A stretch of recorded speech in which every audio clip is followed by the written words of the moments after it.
Sebelum melanjutkan, jangan lupa subscribe dulu, terima kasih. Bab 21, Murid Gerbang Asura. Ditarik keluar dari halaman oleh Lilu, alis Huang Xiaolong berkerut, dan berkata, gadis kecil, jangan menyeret dan menarikku seperti ini, orang lain mungkin salah paham.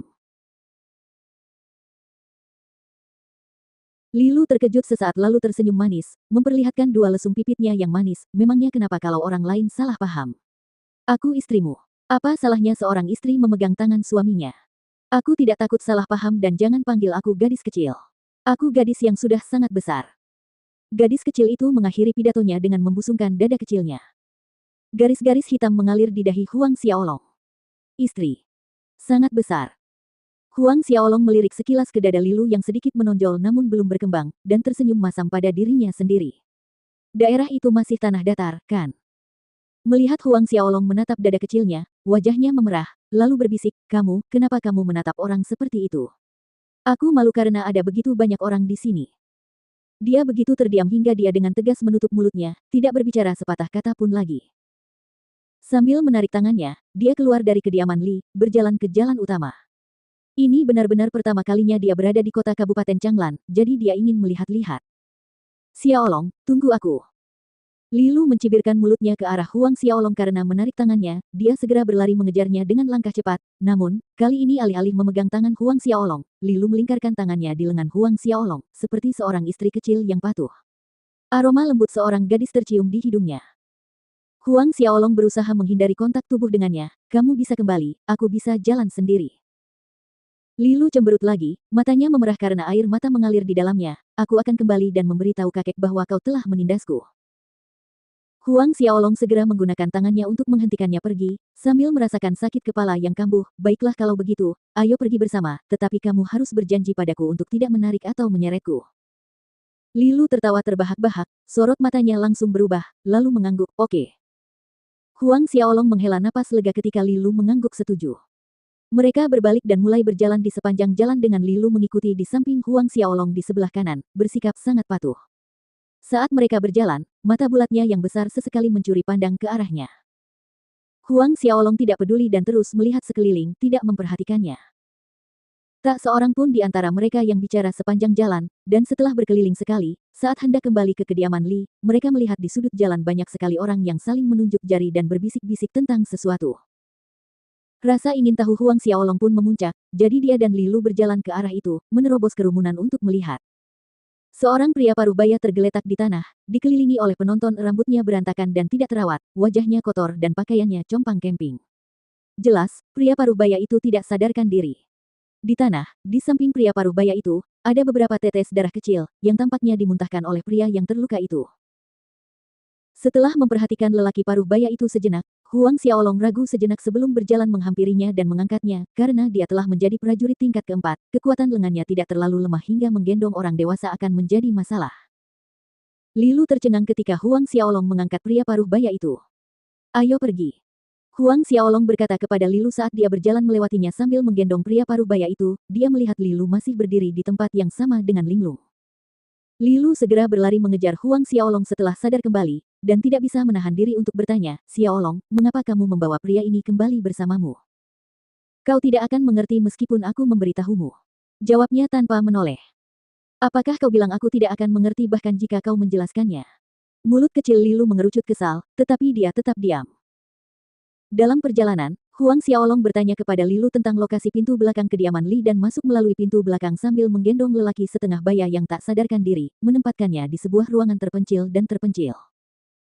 Melihat lelaki setengah baya itu berbaring di tempat tidur, Huang Xiaolong mengerahkan tenaga dalamnya dan mengarahkan jarinya ke dada lelaki setengah baya itu, jarinya kemudian bergerak lebih rendah di sepanjang tubuh lelaki itu. Ia menusuk tubuh lelaki itu beberapa kali lagi dengan jarinya dan saat ia selesai, Huang Xiaolong terengah-engah. Butiran keringat menetes dari dahinya. Lilu berdiri di belakang Huang Xiaolong sambil memperhatikannya tanpa pandang bulu menusuk berbagai bagian tubuh pria parubaya itu dengan ekspresi bingung. "Minta seseorang untuk membawakan satu set pakaian dan bersihkan dia," kata Huang Xiaolong kepada Lilu setelah dia mengatur napasnya. "Oh, baiklah." Lilu yang tersadar dari lamunannya, mengangguk. Beberapa saat kemudian, seorang petugas kediaman Li membawa seperangkat pakaian dan membersihkan lelaki parubaya itu, tetapi dia tetap tidak sadarkan diri.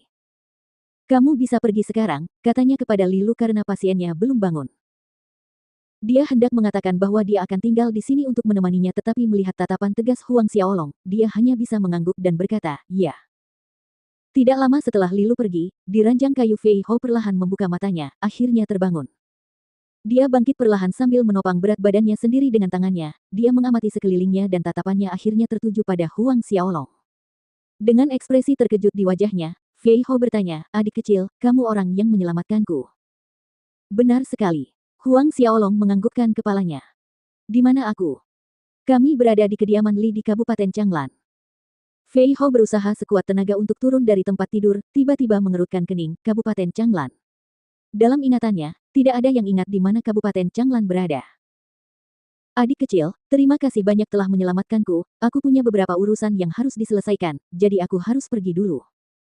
Tepat ketika Fei Hao ingin keluar dari ruangan, tiba-tiba, rasa sakit yang hebat meletus di dalam tubuhnya dan dengan suara, "Wah," darah menyembur keluar dari mulutnya dan dia jatuh ke lantai.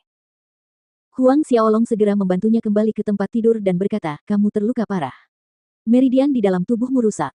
Aku sementara menggunakan jari jiwa yang kembali untuk menstabilkan lukamu dan titik akupuntur vitalmu.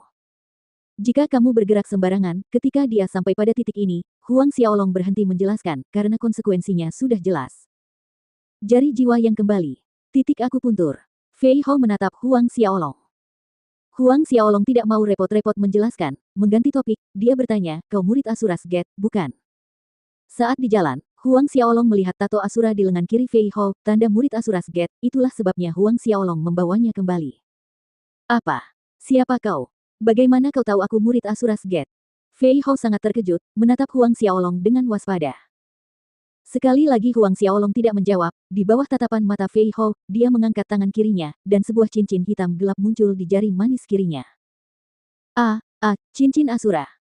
Melihat cincin hitam pekat itu, tubuh Fei Hao bergetar karena kegembiraan setelah beberapa saat dia tersadar dari linglungnya, merasa sulit untuk mempercayainya. Huang Xiaolong diam-diam mengamati reaksi Fei Hao, menurut selembar kertas, cincin Asura ini adalah simbol dan bukti penguasa gerbang Asura dan murid manapun yang melihat cincin itu akan berlutut dan membungkuk dalam posisi bersujud. Setelah keterkejutan dan kegembiraan Fei Hao berlalu, setelah sadar kembali, dia langsung berlutut dan bersujud di hadapan Huang Xiaolong. Fei Hao murid gerbang Asura memberi hormat kepada penguasa tak terkalahkan di seluruh dunia. Huang Xiaolong menghela napas lega setelah melihat reaksi Fei Hao, jika ada yang salah dengan respons Fei Hao sebelumnya, dia siap memanggil bilah-bilah pedang itu tanpa ragu dan membunuh Fei Hao.